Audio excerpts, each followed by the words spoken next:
కరీంనగర్ జిల్లా చొప్పదండి నియోజకవర్గంలో ఉద్రిక్త వాతావరణం చోటు చేసుకుంది. ఎమ్మెల్యే మేడిపల్లి సత్యం, మాజీ ఎమ్మెల్యే సుంకే రవిశంకర్ల మధ్య ఒకరిపై ఒకరు విమర్శలు స్థాయి దాటిపోయి ఇళ్ల ముట్టడికి దారి తీసుకుంది. తాజాగా ఎమ్మెల్యే మేడిపల్లి సత్యంపై మాజీ ఎమ్మెల్యే రవిశంకర్ చేసిన వ్యాఖ్యలను నిరసిస్తూ గంగాధర మండలం బూరుగుపల్లిలో రవిశంకర్ ఇంటిని ముట్టడించారు. రవిశంకర్ ఇంటి ఎదుట ఆందోళన చేపట్టి ఆయనకు వ్యతిరేకంగా నినాదాలు చేశారు.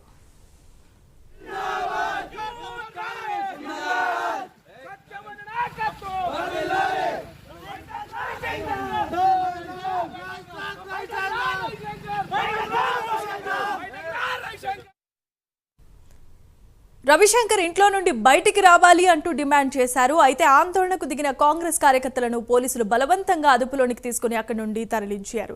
దీంతో బూరుగుపల్లిలో పరిస్థితి సద్దుమణిగింది. మాజీ ఎమ్మెల్యే సుంకే రవిశంకర్ హయాంలో కమిషన్ లేకుండా పని జరిగిన పరిస్థితి లేదని కాంగ్రెస్ శ్రేణులు ఆరోపించారు.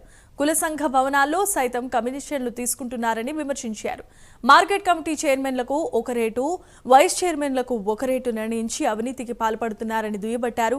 కమిషన్లు లేదందే ప్రొసీడింగ్లు ఇవ్వలేదని, అవినీతికి పాల్పడి ఇప్పుడు మేడిపల్లి సత్యంపై విమర్శలు చేయడం హాస్యాస్పదంగా ఉందన్నారు. కనీసం ఇప్పటికైనా సుంకే స్పందించి ఎమ్మెల్యే మేడిపల్లి సత్యం బహిరంగ క్షమాపణ చెప్పాల్సిందిగా డిమాండ్ చేశారు.